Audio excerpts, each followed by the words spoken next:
राजेश जो कि पेशे से दूध बेचने का काम करता है, वो कॉलोनियों में हर घरों में सुबह और शाम दोनों ही शिफ्ट में अपने घर से उसने भैंस पाल रखे थे, तो तबेले की दूध की वो सप्लाई करता था।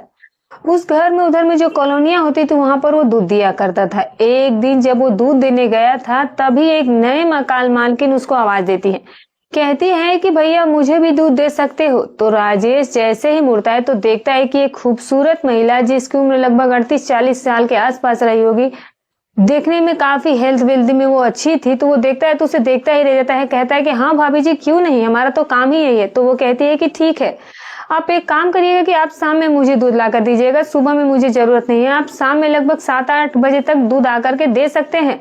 तो वो कहता है कि ठीक है भाभी, मैं 8-8:15 बजे के आसपास आता हूँ, तो उस समय मैं आपको दूध दे दूंगा। दोस्तों वो दूध लेने के लिए तैयार हो जाती है। अब राजेश जो है वो उस मालकिन के यहाँ यानी कि उस महिला के यहाँ दूध देने का काम करने लगता है। लगभग 1 हफ्ते 10 दिन का वक्त गुजर जाता है दूध दे देते, लेकिन एक दिन वो देखता है कि जो उसकी मालकिन है उसके शरीर जो है वो खूब ज्यादा सुंदर है, काफी ज्यादा वो हेल्दी महिला होती है। राजेश उसको जब दूध उड़े रहा था उसके बर्तन में, तो उसकी नजर जो थी वो कहीं और ही जा रही थी और मन ही मन वो सोच रहा था कि ये कुछ अलग ही का पता नहीं है, जिसके पास जाएंगी या कभी शायद मुझे ऐसी महिला से कभी मिल नहीं पाएगा। कहीं ना कहीं वो उसकी बातें सुन लेती है और फिर कहती है कि एक दिन आजमा करके देख लो, तब तुम्हें पता चल जाएगा कि मैं कैसी हूँ। राजेश सन्ने रह जाता है। राजेश को लगता है कि शायद ये गुस्से में बोल रही होगी, तो वो कहता है कि नहीं नहीं भाभी जी ऐसी कोई बात नहीं है। तो वो कहती है कि नहीं, अगर तुम्हारी इच्छा है तो एक बार तुम कोशिश करके देख लो। दोस्तों अब जो वो महिला होती है वो राजेश को एक ऐसा अवसर दे देती है, ऐसा कुछ करने का अवसर दे देती है, और फिर उसके बाद इस कहानी में जो होता है वाकई में आप कल्पना नहीं कर सकते हैं। पूरा वीडियो देखिएगा, बहुत ही इंटरेस्टिंग और बहुत ही रोचक कहानी होने वाली है। लेकिन उससे पहले जो नए दर्शक है जिन्होंने अभी तक चैनल को सब्सक्राइब नहीं किया तो चैनल को सब्सक्राइब कर लीजिएगा, और वीडियो कहाँ से देख रहे हैं ये भी कमेंट करके जरूर बताइएगा। और दोस्तों आपको अगर हमारी कहानी अच्छी लगी हो तो एक लाइक और एक हाइप जरूर करते जाइएगा, इससे हमें बहुत मोटिवेशन मिलती है। तो चलिए दोस्तों अब कहानी की शुरुआत करते हैं।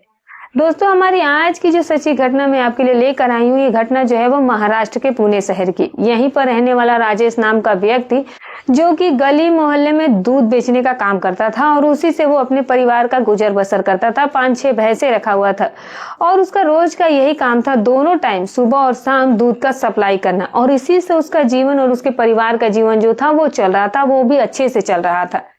दोस्तों एक दिन जब वो दूध बांटते बांटते एक मोहल्ले में जब हो जाता है, और मोहल्ले में जाने के बाद एक नए घर से आवाज आती है कि जो कि शायद नई किराएदार आई थी। एक महिला की आवाज होती है, कहती है कि भैया क्या शाम को भी आप दूध बेचने आते हो, मोहल्ले में आते हो? तो वो कहता है कि हाँ मैडम शाम को भी मैं आता हूँ। तो वो कहती है कि भैया अगर आप 8 बजे तक दूध दे सकते हो तो मुझे भी कल से 1 लीटर दूध दे दिया कीजिएगा। तो वो कहता है कि ठीक है मैडम, 8-8:15 तक आपको बिल्कुल आकर के दूध दे दूंगा, क्योंकि इतने वक्त में तो मैं इसी मोहल्ले में रहता हूँ, बाकी सारे मोहल्ले में भी सारे दूध देना होता है। तो वो कहती है कि भैया अगर हो जाए तो कल से 1 लीटर आप दूध हमें रोज दे दिया करना। जैसे ही उसकी आवाज वो दूध वाले को देती है और जैसे ही दूध वाला राजेश उसकी तरफ घूमता है तो वो देखता है कि खूबसूरत महिला 38-40 साल के पास, बिल्कुल ही जैसा उसको चेहरे था, वो थोड़ी हेल्थ वाइज भी अच्छी थी। और जो वो राजेश होता है वो कहीं ना कहीं दूसरी जगह नजर जो था वो टिकाए बैठा था, वो कहीं कहीं अलग जगह पर देख रहा था, और जब उसे देखता है तो वो देखते ही रह जाता है। पल्लू भी इसका थोड़ा नीचे घसका हुआ था, क्योंकि वो हर घरों में जाकर के दूध देता था और बेहद सारी जो शहर की खूबसूरती थी उससे कोई बचा नहीं था। वो हर एको तरह की खूबसूरतियां पहले ही देखकर आ चुका था, लेकिन ये सबसे अलग खूबसूरती थी। और फिर उसके बाद कहता है कि ठीक है मैं कल से दूध देना है तो ठीक है मैं कल से आ जाऊंगा।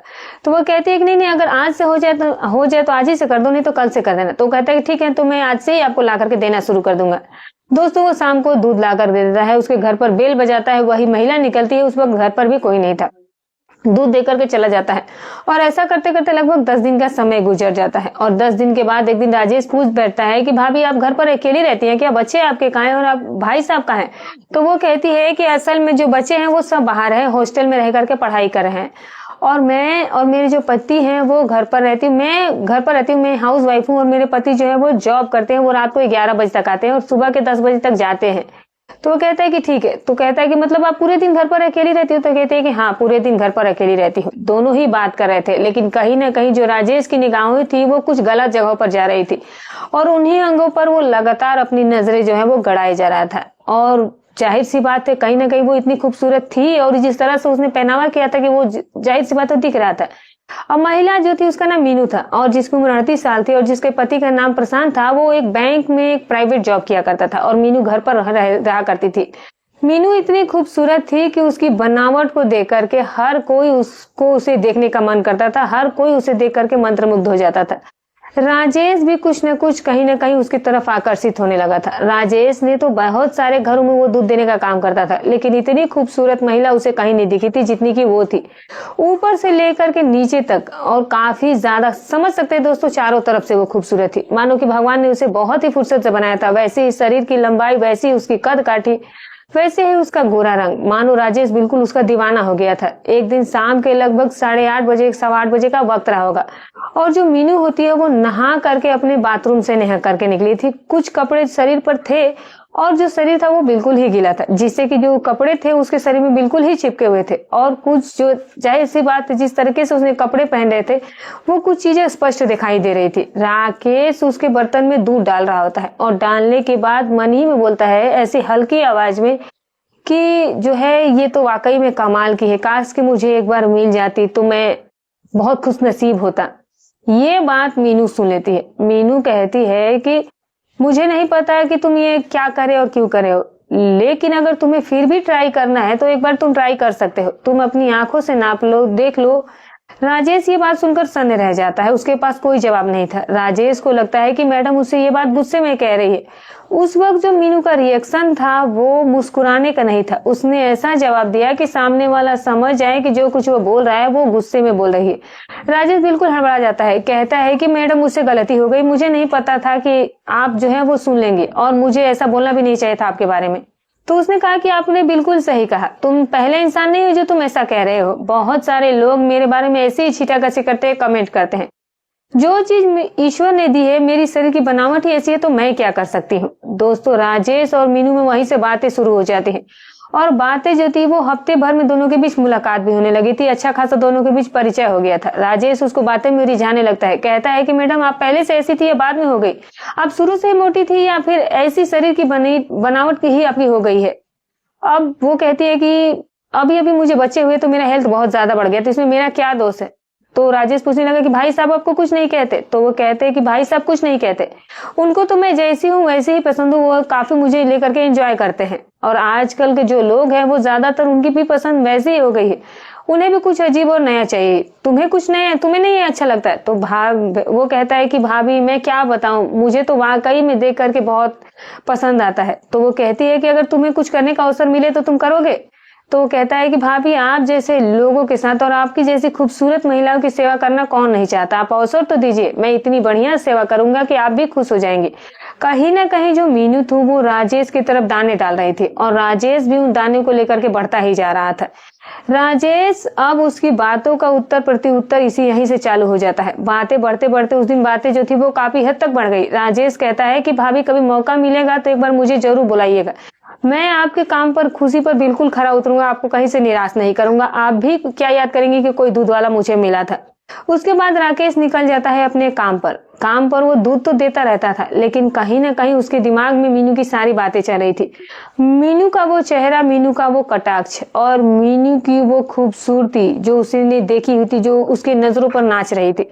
वो दूध किसी तरीके से देता है और फिर सीधे वो अपने घर पहुंचता है, खाना पीना खाता है और बिस्तर पर लेट जाता है। जब बिस्तर पर लेटा है तो उसकी आंखों में बस वही नजारा नाच रहा था, मीनू के साथ उस पल का जो उसने बात की और जो कुछ उसने देखा था। दोस्तों वो इंतजार कर रहा था कि किसी तरह से शाम को 8 बज जाए और किसी तरह वो उसके घर दड़दड़ा के दूध देने के बहाने पहुंच जाए और फिर इसी तरीके से सुबह जो है वो जिसके यहाँ दूध बांटता था, चूंकि उसने शिफ्ट लगा करके रखे थे, सुबह किसी के यहाँ और शाम को किसी और के यहाँ, और फिर शाम होती है सबके यहाँ वो जल्दी जल्दी दूध देता है और सीधे पहुंच जाता है मीनू के घर पर। बेल बजाता है, मीनू आती है। उस दिन मीनू जो थी वो हल्की सी मुस्कान देती है जैसे ही दरवाजा खुलती है और उसकी मुस्कुराहट को देख करके राजेश भी हंस देता है। राजेश को कहीं से अब ये फील होने लगा था कि कहीं ना कहीं जो मैंने चाल चली थी उसमें ये जो मैडम है वो फंसती हुई नजर आ रही है। उस दिन मीनू उसे दूध लेती है और फिर उसे अपने घर पर बुलाती है। कहती है कि आओ राजेश बैठो, 2 मिनट चाय बना रही हो तो पी कर जाना। राजेश कहता है कि मैडम बहुत काम है और बहुत सारे घर में अभी दूध देना है। तो वो कहती है कि बैठो ना, चाय बन गई है, मैं अपने लिए बना रही थी तो थोड़ा सा तुम भी उसमें से पी लो। राजेश जो है वो उसकी बातों को मान लेता है और फिर बैठ जाता है चाय पीने। मैडम चाय बनाकर लाती है और राजेश को भी पिलाती है और दोनों ही चाय पी ही रहते हुए कि मैडम जो है वो चर्चा छेड़ देती है। कहती है राजेश से कि एक बात बता, तू इतने सारे घरों में रोज सुबह शाम दूध देता है, तुझे मेरी जैसी कोई औरत नहीं दिखती क्या? तू सबके ही साथ ऐसा करता है? तो वो कहता है कि नहीं मैडम, चूंकि मैं अगर सबके साथ ऐसा करूंगा तो यही मेरा धंधा है और मेरा धंधा ही खत्म हो जाएगा, मेरे बच्चे और मेरा परिवार फिर कैसे चलेगा? पता नहीं मैंने आपके अंदर ऐसा क्या देखा, और आपकी जैसी खूबसूरत लेडीज तो मैंने आज तक देखी ही नहीं है। लगभग मैं पिछले 8-10 सालों से ये दूध बेचने का काम कर रहा हूँ। मेरे पिता भी यही काम करते थे, जब मैं छोटा था तब से ही यही काम कर रहा हूँ, लेकिन आज तक मुझे इतना आकर्षित करने वाला चेहरा कोई नहीं दिखा और ना ही मैंने कभी किसी के ऊपर ये छींटाकशी की। आप पहली महिला हो जिसके बारे में मेरे मुंह से कुछ निकल गया, और पता नहीं मैंने इतनी धीरे से भी बोलने का कोशिश की थी, लेकिन पता नहीं आपके कानों तक मेरे शब्द कैसे पहुंच गए और आपने सुन लिए। मुझे लगा कि शायद आप नाराज हो जाएंगी, लेकिन पता नहीं आप नाराज हुई या नहीं हुई इस बात का तो मुझे पता नहीं, लेकिन शायद मैंने गलत किया, मुझे नहीं बोलना चाहिए था। तो वह कहती है कि नहीं नहीं कोई बात नहीं, मैंने तुमसे बोला ना कि तुम पहले नहीं हो, मेरे साथ बहुत सारे लोगों ने ऐसा किया है, लेकिन जो ईश्वर ने बनाया उसका हम क्या कर सकते हैं। लोग जो है वो अच्छे अच्छे कमेंट भी कर सकते हैं कि कितनी खूबसूरत हो, ये है वो है, लेकिन कुछ अलग ही बोलते हैं। राजेश कहता है कि मैडम मैंने भी आपको भद्दे कमेंट नहीं किए, वाकई में आप खूबसूरत है, आपकी बनावट ही ऐसी है, आपको देख करके हर कोई ऐसा चाहेगा कि काश कि मेरी बीवी ऐसी होती, मेरी गर्लफ्रेंड ऐसी होती तो मैं भी खुश रहता। तो वो कहती है कि अच्छा ऐसा क्या है? तो वो कहता है कि पता नहीं आपके अंदर क्या है। दोनों के दोस्तों बातें होते होते बहुत ज्यादा बढ़ जाती है। मीनू कहती है कि राजेश मैं तुम्हें एक अवसर दूंगी, लेकिन एक शर्त है, शर्त ये है कि ये बात किसी को पता नहीं चलनी चाहिए। तो वह कहता है कि मैडम ऐसा क्या है कि आप मुझे अवसर देंगी? तो मीनू कहती है कि देखो तुम्हारे जो साहब है, पसंद तो उनके मेरे में सब कुछ है, लेकिन कहते हैं ना कि अब मैं उनकी बीवी हूँ, घर की मुर्गी तो दाल बराबर हो जाती है, जब मन में आया खाया, नहीं मन में आया तो नहीं खाया। अभी मेरी जो ये उम्र है ये प्यार और मोहब्बत की उम्र है। जैसे जैसे उम्र बढ़ रही होती है हर पत्नी को अपने पति के प्रति उसका स्नेह और प्रेम बढ़ता ही जाता है। पति इस बात को नहीं समझता है, लेकिन कहीं ना कहीं पत्नी की जो भावनाएं हैं और जो उसकी चाहतें और जरूरतें हैं वो बढ़ जाती है, और वो पति नहीं समझ पाते हैं। जब मैं कहती भी हूँ तो कहते हैं कि यार तुम तो मेरी हो और मैं तुम्हें इतना प्यार करता हूँ, फिर भी तुम्हें हमेशा ये सब कुछ की कमी रहती है। मेरे सर पर तो काम का भी प्रेशर रहता है, तुम तो जानती हो, और तुम कितनी अच्छी हो और तुम मेरा ऐसे हर जगह से सपोर्ट करती हो, तो इसमें भी थोड़ा सपोर्ट करो। लेकिन तुम्हें पता है ना कि मैं कितना कॉर्पोरेट करूँ। और जो पत्नी थी वो कहती है कि मैं भी कितना कर सकती हूँ।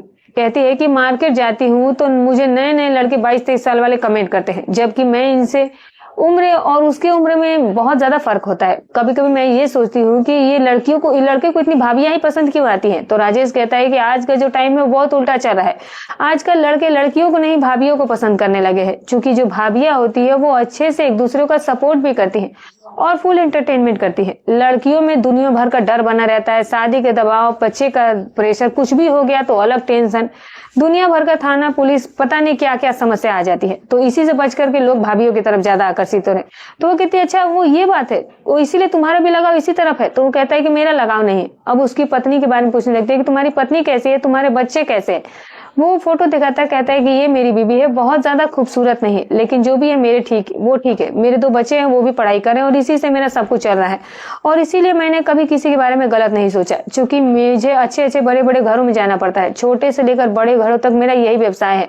अगर मैं किसी के साथ गलत कर भी दिया तो पता नहीं किस तरह के को लोग होंगे और वो मेरे साथ क्या करेंगे। दोस्तों यहीं तक बात होती है, और बात होते होते जो है वो मीनू होती है, वो राजेश का हाथ पकड़ लेती है और हाथ पकड़कर अपने उस जगह पर रख देती है जिस जगह को राजेश जो था वो बहुत दिनों से ताड़ रहा होता है। राजेश का जब हाथ उस जगह पर पड़ता है तो उसकी आंखें टिपटिपाने लगती है, उसकी आंखों के सामने अंधेरा सा छा जाता है। उसे समझ में नहीं आता है कि ये मैडम अभी कुछ देर पहले किस तरह से बातें कर रही थी और अचानक इनको क्या हो गया। वो हाथ उठा करके ऐसी जगह रख दी थी। दोस्तों जब उसका हाथ वहां पर जाता है तो बिल्कुल ही हवा कुछ अजीब सा उसका फीलिंग आने लगता है, कुछ अलग ही व्यवहार करने लगता है, और राजेश उस पल को जीने के लिए पूरी ताकत झोंक देता है, उसके साथ भरपूर खेलता है। अब राजेश भी कहीं ना कहीं बेचैन हो चुका था और साथ ही साथ मीनू भी।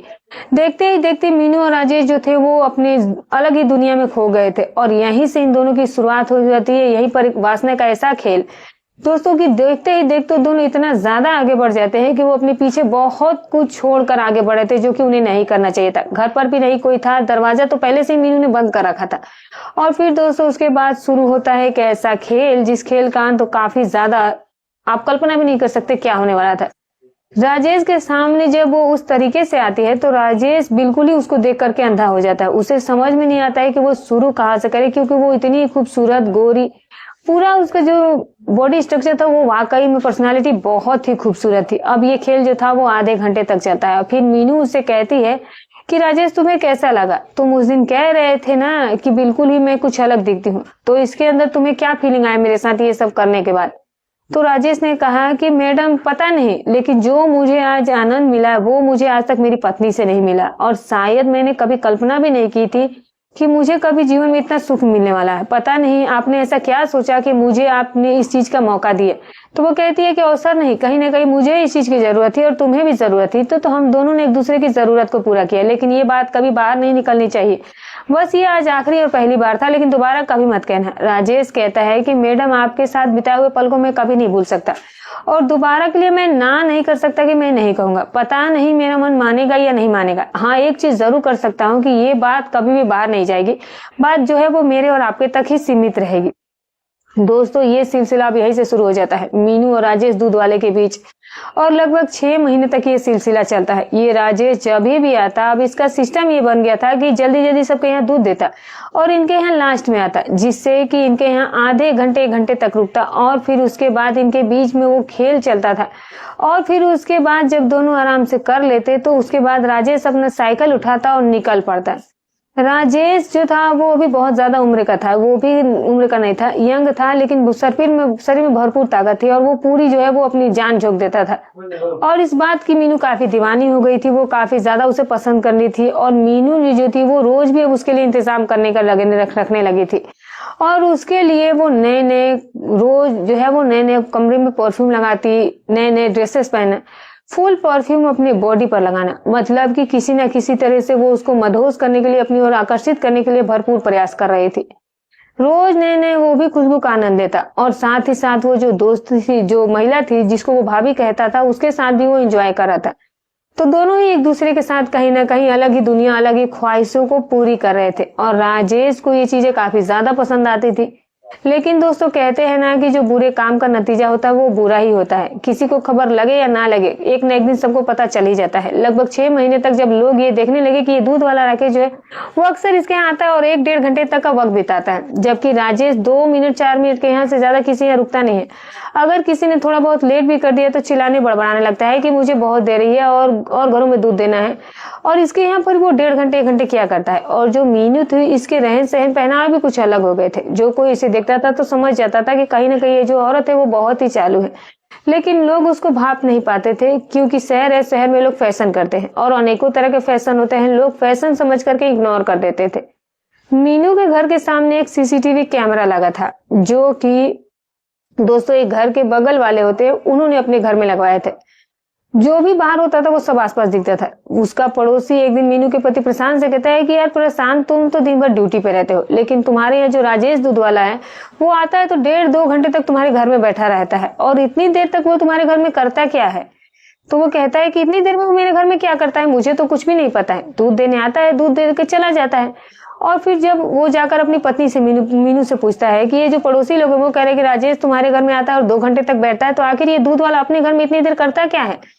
मीनू जो है वो समझ जाती है कि किसी ने चुगली कर दी। मीनू कहती है कि हम दोनों इतने दिनों से एक दूसरे के साथ रह रहे हैं, आज तक तुमने मेरे ऊपर कभी शक नहीं किया, तो तुम आज क्यों मेरे ऊपर शक कर रहे हो।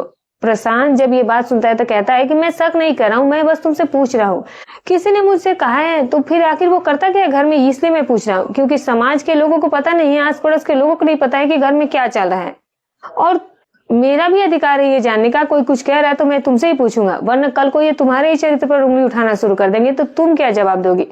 कहीं ना कहीं वो इनडायरेक्ट में बहुत सारी बातें कह देता है। मीनू समझ जाती है, मीनू को लगने लगा कि अब ये जो आस पड़ोस के लोग हैं वो उसके ऊपर नजर रखने लगे। उसने कहा कि कुछ नहीं, वो आता है, बस गरीब है, अपने जो उसके जीवन के सुख दुख है वो बस वही व्यथा सुनाता है, मैं भी तो अकेली रहती हूँ। और मैं भी उसकी बातें सुनती रहती हूँ। जो हल्का थोड़ा मोड़ा काम होता है वो काम भी वो घर का कर लिया करता है, वो बहुत ही अच्छा है। और कहाँ ये दूध वाला है, और क्या तुम मेरे बारे में ऐसा सोच रहे हो, मेरे स्टेटस के बारे में तुम्हें नहीं पता है कि मैं उसके साथ ऐसा कुछ करूंगी। प्रशांत कहता है कि मुझे सब पता है लेकिन पड़ोसियों को नहीं पता है। आजकल के जो पड़ोसी है वो एक दूसरे से ईर्ष्या करते हैं, और वो कहीं ना कहीं उसी ईर्ष्या के शिकार हम लोग भी हो गए, और हो सकता है कि हम लोगों की बेइज्जती भी हो जाए। तो अपना स्टेटस मेंटेन करके हमेशा ही रखना। तो वो कहती है कि ठीक है। लेकिन दोस्तों प्रशांत के मन में ये बात बैठ जाती है कि कहीं ना कहीं कुछ ना कुछ तो गड़बड़ है, क्योंकि मैं देख रहा हूँ कि जो मीनू है उसके बाद व्यवहार काफी बदल गया है। एक दिन जो प्रशांत होता है वो अपने ऑफिस से जल्दी छुट्टी लेता है, और छुट्टी लेने के बाद वो अपने घर आ जाता है। घर के कुछ दूरी पर खड़ा रहता है, और खड़ा रहने के बाद इंतजार कर रहा होता है राजेश दूध वाले का। राजेश जो है वो आता है और फिर अपनी साइकिल को वो स्टैंड पर लगाता है, चूंकि आगे जो है वो बरामदे टाइप में उसके घर पर बना हुआ था। और स्टैंड करने के बाद वो चला जाता है अंदर। अंदर जाने के बाद दरवाजा बंद हो जाता है। वो सारा नजारा जो था वो उसका पति देख रहा था, और लगभग 1.5 घंटे बाद निकलता है। किसी तरह से लांग करके वो दरवाजा अंदर जाता है, और अंदर जाने के बाद वो सारी बातें सुनने का प्रयास करता है। अपने बेडरूम की जो बगल की खिड़की होती है वहां पर जाकर के बैठ जाता है, कान लगा करके सुनने लगता है कि आखिर इन दोनों के बीच में क्या चल रहा है। दोनों जो थे वो बात कर रहे थे। मीनू राजेश से कहती है कि प्रशांत कल मेरे से पूछ रहा था, किसी पड़ोसी ने उसे बता दिया कि दूध वाला आता है तुम्हारे घर में, 2-2 घंटे तक रहता है, और किसी को शक ना हो जाए, इसीलिए अब हम लोगों को जो करना है वो बहुत सावधानी से करना होगा। या तो फिर अपना टाइम चेंज कर दो, या फिर जो 1-1.5 घंटे वक्त बिताते हो इस वक्त को ही तुम कम कर दो। तो वो कहता है कि ठीक है मैडम, आज मुझे पहले जानकारी नहीं थी, तो आज से ही मैं अपने वक्त को कम कर देते हैं। जो है वो चलिए जल्दी जल्दी काम निपटा लेते हैं, नहीं तो लोगों की निगाहें अब हमारे और आपके ऊपर आ गई है। दोस्तों ये लोग जल्दी से अपना सारा काम निपटाते हैं, और काम निपटाने के बाद जो है जैसे ही ये अपने बेडरूम का दरवाजा खोलते हैं तो दरवाजा सीधे वहीं पर खड़ा होता है उसका पति होता है। उसका जो पति होता है वो सामने खड़ा होता है। सामने बिल्कुल राजेश मिल गया था, तो वो सन्ने रह जाती है, उसके समझ नहीं आ रहा। तो वो कहती है कि आप इतनी जल्दी कैसे आ गए। तो राजेश ने कहा कि आज मैं ऑफिस का जल्दी ऑफिस से छुट्टी मिल गई, तो सोचा कि घर चलूं, वैसे भी उतना देर वहां रुक करके क्या करता। तो वो कहती है कि आपको तो रोज बहुत ज्यादा काम रहता है, फोन करने के बाद भी आप नहीं आते, और पूछती रहती तभी भी आपको बहुत ज्यादा काम होता था, आपको फुर्सत नहीं मिलती थी, तो आज इतनी जल्दी कैसे आगे समझ नहीं आ रहा। तो प्रशांत कहता है कि ये बताओ कि ये तुम्हारे कमरे में 1 घंटे से क्या करा।